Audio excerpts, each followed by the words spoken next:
Domain privacy. What is domain privacy and do you need it? Domain privacy is a product that a lot of domain registrars sell. It's an additional $10 per month or something like that. And what they're trying to do is scare you into thinking that you need domain privacy in order to protect the information that you use to register your domain name. And I think this is kind of a silly concept because there are some cases where you don't necessarily want the information shared with who's registering the website domain.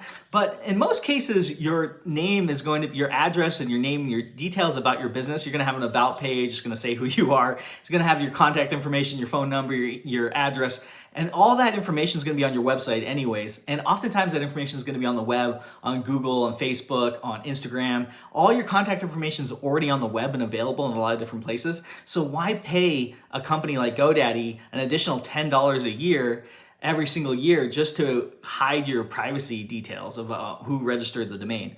To me, I feel like it's just an extra cash grab. Companies like GoDaddy especially are always trying to push all these extra products that you don't need, or extra domain registrations. They always want to try to get you, oh, well, just register the .net and register, like that is such a waste of money. You'll never use those. Nobody's going to hop on and try to squat on something that's similar to yours and try to leverage your brand or something. That rarely happens unless you're a massive, massive brand.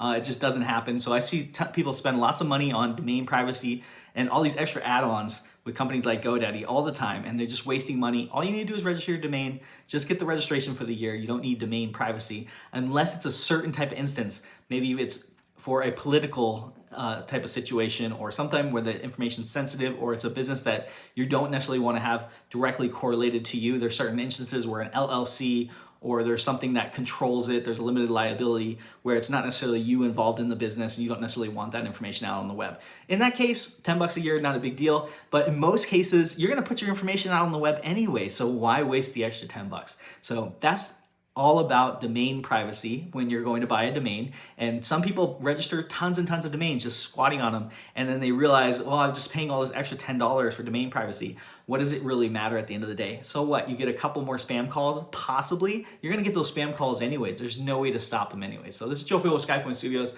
I hope that answers some of your questions. If you have more questions though about domain privacy or the process of checking out to purchase a domain, definitely hit me up. Comment down below whether you currently have domain privacy on your domains. And if you're curious, why do when you go to register again, should I even do that? And I think typically 90% of the time the answer is no, you shouldn't do that. So Joe Field with SkyPoint Studios, thank you so much for watching my videos, and I'm gonna see you on the next one.